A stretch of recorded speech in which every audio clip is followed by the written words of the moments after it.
Jadi jangan kita emosional menanggapi apa yang kami lakukan ini. Saya bertanggung jawab dengan ini, dan kalau ada yang kurang jelas dengan masyarakat, kami sangat siap untuk memberikan penjelasan. Nanti kalau sudah rame, jangan juga nanti ribut. Jadi saya mohon, kita sudah cukup pengalaman menghadapi ini. Heboh, majalah Tempo bongkar para penikmat jual PCR. Portal Islam.co.id. Mampus. Jokowi digebuki, menterinya dihajar. Rakyat dipelokoto pemerintahnya sendiri. Saya gebuki Presiden Jokowi hampir setiap hari dalam status Facebook setidaknya selama pandemi COVID-19 setahun terakhir. Para pembantunya saya hajar juga, terutama Menko Perekonomian Airlangga Hartarto, Menko Marifest Luhut Panjaitan, Menteri BUMN Erick Thohir, Menteri Keuangan Sri Mulyani, dan Menteri Kesehatan Budi Gunadi Sadikin. Kita minta sebenarnya memang secara ekstrim dibatalkan ya, karena ini kebijakan diskriminatif. Kedua, kalau memang itu tetap dilaksanakan, pertama direvisi masa berlakunya, bukan 2 kali 24 jam, tapi misalnya 3 kali 24 jam.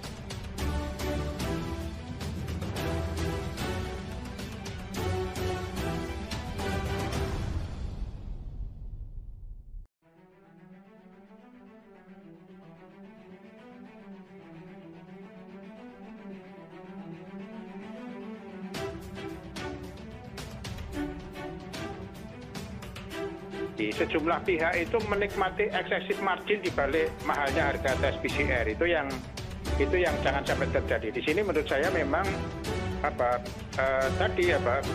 pemerintah itu mestinya juga intervensi memastikan bahwa dalam penerapan harga PCR tadi itu tidak ada pihak yang menikmati excessive margin kan kira. Kami mahasiswa Indonesia bersumpah bertanah air satu, tanah air tanpa penindasan. Saya gebuki Presiden Jokowi hampir setiap hari dalam status Facebook setidaknya selama pandemi COVID-19 setahun terakhir.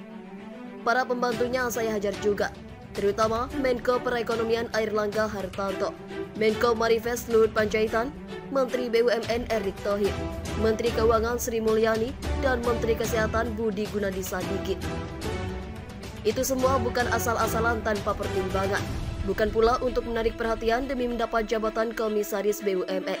Tapi, potensi korupsi yang bercorak oligarki politik adalah alasan utama yang membuat saya muak, dan si orang baik membiarkan. Terima kasih majalah Tempo edisi 30 Oktober 2021 yang secara khusus menulis artikel Kongsi Pencari Rezeki. Sejumlah laboratorium tes PCR dimiliki politikus dan konglomerat meraup untung saat pandemi COVID-19. Demikian teasernya. Gunakan akal sehat. Seorang Menko Marifest merangkap jabatan sebagai koordinator PPKM. Dia pucuk pimpinan dalam hal kebijakan COVID-19 dan investasi. Lalu, seorang Menteri BUMN merangkap Ketua Tim Penanganan COVID-19 dan Pemulihan Ekonomi Nasional. Menteri Kesehatannya bekas Wakil Menteri BUMN. Tapi Menteri itu ternyata terafiliasi ada kaitannya dengan PT Genomics Solidaritas Indonesia. Unit usaha PT itu adalah GSI Lab yang jualan segala jenis tes COVID-19. PCR swab Someday 275.000, swab antigen 95.000. PCR kumur 495.000, SRBD kuantitatif antibody 249.000. Dalam situs resminya, GSI Lab mengklaim memiliki 1.000 lebih klien korporat, melaksanakan 700.000 tes, menyalurkan 5.000 lebih tes gratis, dan donasi total 4,4 miliar. Dia yang membuat kebijakan sebagai pemerintah, dia juga yang jualan barangnya. Saya pegang salinan akte PT Genomics Solidaritas Indonesia nomor 23 tanggal 30 September 2021. Notarisnya berkedudukan di Kabupaten Bekasi. PT itu dibuat April 2020, sebulan setelah kasus COVID-19 pertama di Indonesia. Modal dasar 4 miliar, 1 juta per lembar saham, 4.000 saham. Modal disetor 2,96 miliar, 1 juta per lembar saham, 2.969 saham. Komposisi pemegang saham: Yayasan Indika untuk Indonesia 932 lembar, Yayasan Adaro Bangun Negeri 485 lembar, Yayasan Nostar Bakti Persada 242 lembar, PT Anaria Kreasi Nusantara 242 lembar, PT Modal Ventura YCAB 242 lembar, PT Perdana Multikasih 244 lembar, PT Toba Bumi Energi 242 lembar, PT Toba Sejahtera 242 lembar, PT Kartika Bina Medika Tama 100 lembar. PT Toba Bumi Energi dan PT Toba Sejahtera adalah entitas anak PT TBS Energi Utama Tbk atau Toba. Luhut pernah mengakui ia memiliki sedikit saham di situ. Ia adalah pendiri grup tersebut. Yayasan Adaro Bangun Negeri berkaitan dengan PT Adaro Energi Tbk atau ADRO. Presidennya adalah Boy Thohir, kakak Erick Thohir sekaligus pemegang 6,18% saham. Yayasan Indika untuk Indonesia berkaitan dengan PT Indika Energi Tbk atau INDI. Arsyad Rashid, Ketua Umum Kadin, adalah dirutnya. Dirut PT Genomik Solidaritas Indonesia adalah Anindya Pradipta Susanto, dokter dari FKUI. Komisaris utama adalah Retina Rosabai. Direktur INDI, laporan tahunan 2020. Yayasan Norstar Bakti Persada berkaitan dengan Norstar Group digawangi oleh Patrick Waluyo. Bankir investasi yang juga menantu TP Rahmat bersama Glenn Sugita menjadi pembina yayasan.